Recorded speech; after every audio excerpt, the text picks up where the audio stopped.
Something massive just happened in West Africa that nobody is talking about. And when I say massive, I mean the kind of statement that sends shockwaves through presidential palaces from Abuja to Ouagadougou. The president of Ghana, John Dramani Mahama, just drew a line in the sand. And that line? It cuts straight through the heart of Ecowas itself. Now listen carefully, because this isn't your typical diplomatic courtesy speech. This is Mahama telling Ecowas, telling Nigeria, telling the entire West African establishment that the game they've been playing with the Alliance of Sahel States, that game is over. The isolation strategy, dead on arrival. The sanctions approach, completely counterproductive. And the threats of military intervention, those days are finished. Mahama delivered this message at a moment when tensions between Nigeria and Burkina Faso are reaching a boiling point. 11 Nigerian soldiers remain detained in Ouagadougou. A military aircraft sits grounded. Accusations are flying back and forth. Nigerian lawmakers are calling for military action. And right in the middle of this powder keg situation, Mahama steps forward and says the one thing Ecowas doesn't want to hear. Stop isolating the Sahel. Start building bridges. Now, before we go any further, let me tell you why this particular moment matters so much. Because context is everything here. This isn't happening in a vacuum. This is happening as Ecowas quietly admits behind closed doors that their entire strategy toward Mali, Burkina Faso, and Niger has catastrophically failed. This is happening as Mahama positions himself as West Africa's consensus candidate for African Union Chairperson in 2027. And this is happening on Nigerian soil during a traditional ceremony at the exact moment when Nigeria is locked in a standoff with the very countries Mahama is defending. So in this video, we're going deep. We're examining why Mahama's statement represents a fundamental break with Ecowas orthodoxy. We're looking at how this bombshell exposes fractures that have been forming inside the regional bloc for years. We're analyzing the timing, the location, the symbolism, and most importantly, the power dynamics at play. Because this isn't just about words. This is about who controls the narrative for West Africa's future. Let's get into it. For decades, Ecowas built its entire identity on one principle: defending democracy at all costs. When military officers staged coups, Ecowas responded with a predictable playbook: sanctions, suspensions, threats of military intervention, isolation. This wasn't negotiable. This was the sacred doctrine of the regional bloc. But that doctrine just collided with reality, and reality won. Mali left Ecowas. Burkina Faso left Ecowas. Niger left Ecowas. On the 29th of January 2025, the Alliance of Sahel States made their departure official and permanent. They didn't just walk away. They slammed the door, formed their own confederation, launched their own passport system, and built their own defense architecture, completely independent of Ecowas structures. Now here's what makes Mahama's intervention so explosive. He's openly saying that Ecowas created this disaster, not the coup leaders, not external powers. Ecowas itself, by choosing confrontation over engagement, pushed 3 sovereign nations out of the regional family. According to Mahama, these Sahel states shouldn't be treated as renegades or pariahs. They should be recognized as brothers. Brothers connected by geography, by history, by culture, and most critically, by shared security threats that don't respect borders. Mahama argues that isolating the AES doesn't punish military juntas. It punishes ordinary people. It fractures regional security cooperation. It creates power vacuums that extremist groups exploit. This position directly contradicts everything Ecowas has said publicly since 2020. Because for 5 years, Ecowas leaders framed these coups as illegitimate seizures of power that threatened democratic progress across the continent. They imposed crushing sanctions. They froze assets. They closed borders. They threatened to send troops. And with each coup in Mali in 2021, Burkina Faso in 2022, Niger in 2023, Ecowas doubled down on pressure tactics. But Mahama is reframing the entire narrative. These weren't just power grabs, he's suggesting. These were desperate responses to failures. Failures to stop jihadist violence. Failures to provide economic development. Failures to respect sovereignty and how regional decisions were made. And, most damningly, failures by Ecowas itself to offer these countries anything better than speeches and sanctions. Now, this matters because it reveals a widening crack in Ecowas consensus. Mahama isn't some marginal opposition figure. He's the sitting president of Ghana, one of ECOWAS's founding members and most stable democracies. He's been endorsed by ECOWAS itself as West Africa's candidate for African Union Chairperson. And he's delivering this message from Nigeria, ECOWAS's most powerful member state, at the invitation of traditional rulers who transcend modern political boundaries. This isn't a fringe opinion. This is mainstream West African leadership openly breaking with ECOWAS orthodoxy. Now let's talk about the crisis that's been escalating in real time while Mahama prepared to make his statement. Because on the 8th of December 2025, a Nigerian Air Force C-130 transport aircraft carrying 11 military personnel departed Lagos on what should have been a routine ferry mission to Portugal for scheduled maintenance. Shortly after takeoff, the crew reported a technical problem. According to standard international aviation protocols, they diverted to the nearest safe airfield. That airfield happened to be Bobo Dioulasso in Burkina Faso. The crew executed what they called a precautionary landing, and that's when everything went sideways. Burkina Faso's authorities immediately detained the aircraft and all 11 personnel, alleging unauthorized violation of their sovereign airspace. Now here's where the story gets murky. Because within hours, reports started circulating across Nigerian media that the soldiers had been released. Senior officials hinted at diplomatic success. Social media celebrated a quick resolution, but days passed. Then, on the 11th of December 2025, Nigeria's Foreign Affairs Minister Yusuf Tuggar admitted the truth that shattered that narrative. The soldiers were still in custody. Negotiations were ongoing. No release had occurred. This contradiction between what Nigerian officials initially suggested and what was actually happening on the ground created a credibility crisis.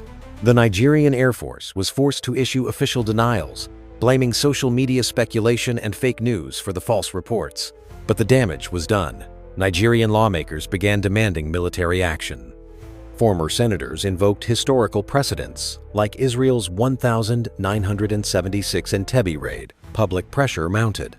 Meanwhile, Burkina Faso and the broader AES maintained their position with zero ambiguity. The aircraft violated sovereign airspace without authorization. Investigations were ongoing. No release would happen until those investigations concluded. Take it or leave it. Now, this isn't just a bilateral dispute between Nigeria and Burkina Faso. This is a test case for whether ECOWAS has any functional mechanisms to resolve crises with the AES, and the answer appears to be no. Because what this incident exposed is the complete absence of trusted communication channels, verification mechanisms, or crisis resolution frameworks between ECOWAS and the Alliance of Sahel States. One side says one thing, the other side says something completely different. And there's no neutral arbiter that both sides trust to establish the facts. That breakdown in basic diplomatic infrastructure is what makes this situation so dangerous. Because without trusted mechanisms to de-escalate, incidents like this can spiral into actual military confrontations. And that's the backdrop against which Mahama delivered his message. Not in abstract terms, but amid a real, live crisis where Nigeria and Burkina Faso are locked in a standoff with no clear resolution path. The timing couldn't be more significant. Now let's talk about where and when Mahama chose to deliver this message. Because on the 15th of December 2025, Mahama traveled to southwestern Nigeria to receive a traditional chieftaincy title from the Uni of Ife, one of Yorubaland's most revered traditional rulers. The title conferred upon him was Arayeto Udua of Source, which translates to a leader who recognizes the global space for humanity. This wasn't just ceremonial pageantry. This was a calculated exercise in soft power at the highest level. Traditional rulers in West Africa wield authority that transcends modern nation-states. Their legitimacy flows from centuries of cultural continuity, not from elections or constitutions. When the Uni of Ife honors someone, he's not just giving them a symbolic title. He's conferring cultural legitimacy that resonates across ethnic and national boundaries. Mahama was welcomed at the airport by massive crowds. He arrived in the ancient city of Ile-Ife to a grand reception attended by business leaders, media personalities, and political figures from across West Africa. Nigeria's First Lady received her own chieftaincy title during the same ceremony, marking the Uni's 10th coronation anniversary. After the ceremony, Mahama addressed the gathering. And this is where the diplomatic earthquake happened. He spoke of Ghana and Nigeria as twins, destined to prosper together or suffer together. He framed West Africa's challenges as fundamentally shared challenges that can't be solved through isolation. He emphasized that instability in one region inevitably threatens all regions. And then he made his argument explicit. Ecowas needs to stop ostracizing the Sahel and start building bridges. Mahama dedicated the chieftaincy title to Nigerian President Bola Tinubu, praising their long personal relationship and Tinubu's support even when Mahama was in opposition back in Ghana. This was personal diplomacy at its most sophisticated. The traditional honor gave Mahama cultural standing that purely political endorsements could never provide. It positioned him as someone recognized by cultural authorities, not just state authorities. And his remarks weren't throwaway pleasantries. They were deliberate messaging, delivered on Nigerian soil, to a Nigerian audience at the precise moment when Nigeria is at the center of a regional crisis with the very countries Mahama is defending. That's not coincidence. That's strategy. Now we need to understand what's really driving Mahama's positioning here. Because just days before this ceremony in Nigeria, Ecowas formally endorsed him as West Africa's sole candidate for African Union Chairperson in 2027. This isn't a minor diplomatic post. The AU chairperson presides over the entire continental body, sets the agenda for African diplomacy, mediates continental crises, and represents Africa at the highest international forums. When West Africa's turn comes in 2027, that position will be hotly contested. For Mahama to win, he needs support beyond ECOWAS borders. He needs buy-in from Eastern Africa, Southern Africa, Central Africa, and North Africa. And he needs a consistent message about what kind of continental leadership he represents. His position on the Sahel crisis is central to that message. Because the African Union has increasingly emphasized the need for African solutions to African problems, respect for sovereignty, and inclusive security frameworks. The AU's founding charter explicitly prioritizes dialogue and mediation over confrontation. Mahama's statement at the Uni ceremony aligns perfectly with that continental narrative. He's positioning himself not as a rigid enforcer of ECOWAS rules, but as a mediator and bridge builder. That's exactly the quality an effective AU chairperson needs. Because an AU leader who alienates major regional governments or insists on punitive approaches toward member states will lack continental legitimacy from day one. But an AU leader who demonstrates the ability to dialogue across political divides, who respects sovereignty while promoting stability, who can mediate between fractured regional blocs, that leader carries real power. So Mahama's statement wasn't just about ECOWAS-AES relations. It was a preview of what continental leadership under him would look like. Pragmatism over ideology, dialogue over domination, engagement over isolation. The ECOWAS endorsement gave Mahama a platform. His Ile-Ife statement gave him a vision. Together, they position him as a continental statesman, not just a regional leader. And this is where things get really interesting, because behind closed doors, ECOWAS leadership is already moving in the direction Mahama is publicly advocating. According to ECOWAS Commissioner Omar Touré, recent statements from the organization signal a major shift in rhetoric. They're no longer exclusively emphasizing punishment and confrontation. Instead, they're speaking about engagement, dialogue, and pragmatic security cooperation. This marks a dramatic departure from the hardline posture ECOWAS maintained from 2020 to 2023. Because the sanctions didn't work, the threats didn't work, the isolation strategy failed completely. Each confrontational move by ECOWAS drove the Sahel states closer to each other and closer to alternative partners like Russia and China. The AES countries didn't just survive Ecowas pressure. They thrived despite it. They formed their own confederation with its own institutions, its own economic integration plans, and its own security architecture. They reframed Ecowas not as a legitimate regional organization, but as a tool of Western influence, particularly French neo-colonial interests. And ECOWAS's own credibility suffered. Member states began quietly questioning the bloc's effectiveness in addressing the jihadist violence and economic stagnation that drove the coups in the first place. When your sanctions strategy pushes 3 countries out of your organization entirely, you can't pretend that strategy succeeded. A major research initiative in mid-2025 captured this strategic recalibration. The African Union Peace and Security Council and ECOWAS Mediation and Security Council jointly called for moving away from passive estrangement toward active engagement with the AES. They agreed to develop cooperative security frameworks.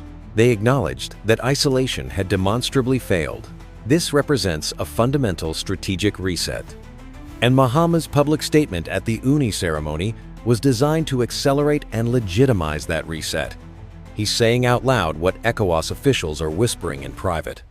He's giving political cover to leaders who want to pivot away from failed confrontation strategies, but fear looking weak or hypocritical. Now, let's be very clear about what's at stake here.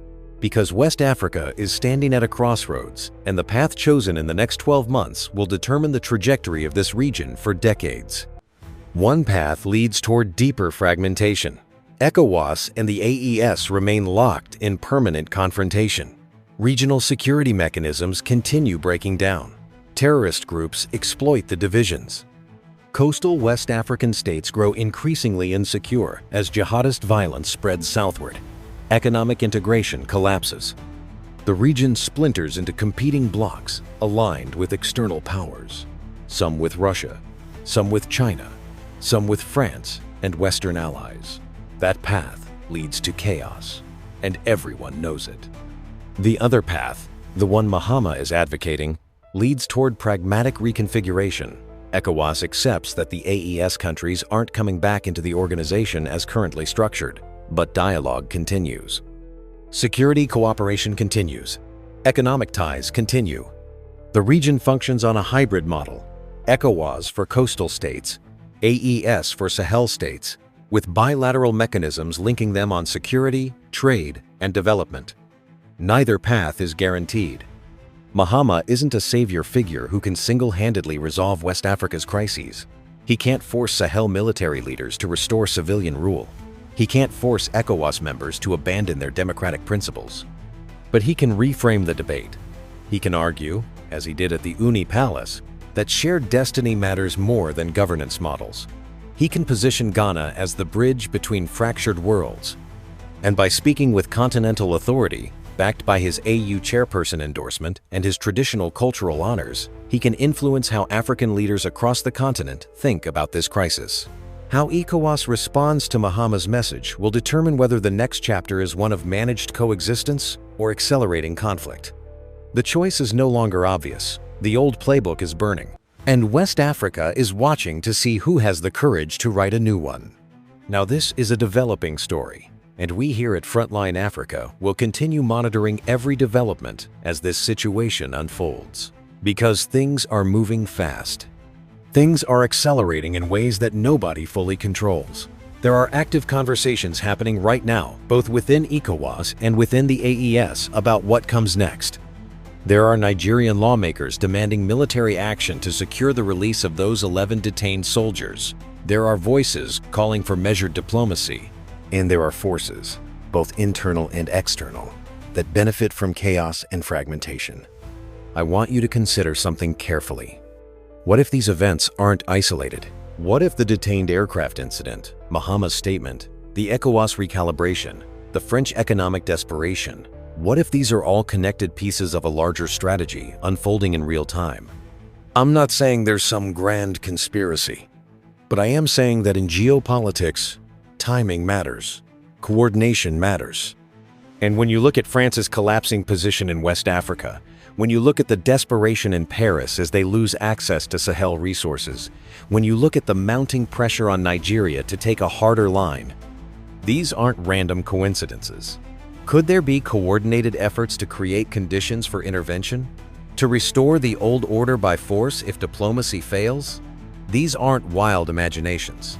These are questions serious analysts are asking behind closed doors. Now I want to hear from you. What do you think about Mahama's warning to Ecowas? Is he saying all the right things? Because Mahama has built a reputation as someone who says all the right things. But here's the crucial question. Do his actions align with his words? In geopolitics, a leader isn't judged by what they say. They're judged by what they do. So tell me in the comments, is John Mahama practicing what he preaches? Or is there a gap between his rhetoric and his reality? Because that question will define whether his intervention makes a difference or just adds more noise to an already chaotic situation. If you want to stay informed as this story develops, subscribe to this channel and turn on notifications. Because West Africa is entering uncharted territory, and the decisions made in the coming weeks will reshape this region's future. I'm your host, Ezeka, and I'll see you in the next one. Stay informed, stay vigilant. It's a bye-bye for now.